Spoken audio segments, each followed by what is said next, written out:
இன்று அதிகாலையிலிருந்தே குறிப்பா திமுகவுடைய மிக முக்கிய அமைச்சர், மூத்த அமைச்சர், நீர்வளத்துறை அமைச்சர் துரைமுருகன் மற்றும் அவருடைய மகன் கதிரானந்த் இல்லத்தில் காட்பாடியில் வைத்து அமலாக்கத்துறையினர் தொடர்ந்து சோதனையில் ஈடுபட்டு வருகிறார்கள். 2019 தேர்தலில் வாக்காளருக்கு கொடுக்க வைக்கப்பட்டிருந்த பணம் சிக்கிய விவகாரம் தொடர்பாக 1 மணி நேரத்திற்கு மேலாக காட்பாடி காந்திநகர் இல்லத்தில் சோதனை நடைபெற்றிருக்கிறது. காந்திநகர் இல்லத்தில் அமைச்சர் துரைமுருகனும் வசித்து வருகிறார்.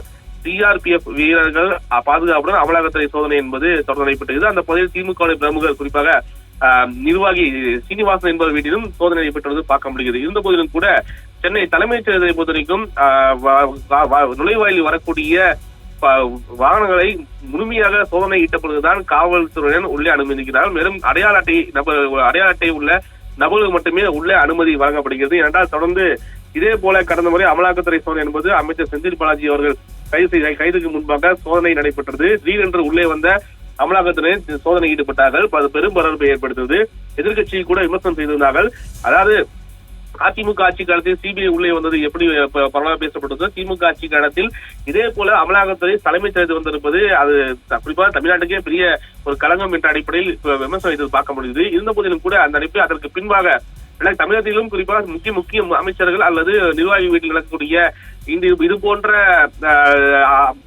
சோதனையின் போது தலைமைச் செயலர் முன்பாக பாதுகாப்பு என்பது தீவிரப்படுத்தப்படுகிறது. அதே போல இன்று துரைமுருகனுடைய இல்லத்திலும் சோதனை நடைபெற்று வருவதால் தலைமைச் செயலர் முன்பாக காவல்துறையினர் முழுமையாக வரக்கூடிய வாகனங்களையும் மற்றும் அவருடைய அடையாள அட்டை காண்பித்த பிறகு உள்ளே அனுமதிக்கும் சூழல் என்பது நடைபெற்ற மிக முக்கிய ஒன்றாக பார்க்கப்படுகிறது. திடீரென்று அமலாக்கத்துறை அதிகாரி வந்தால் அவர்கள் அனுமதிக்காத சூழலும் இருக்கிறால் அவர்கள் உள்ளே வர வேண்டும் என்றால் தலைமைச் செயலாளர் அனுமதி வழங்க வேண்டும்.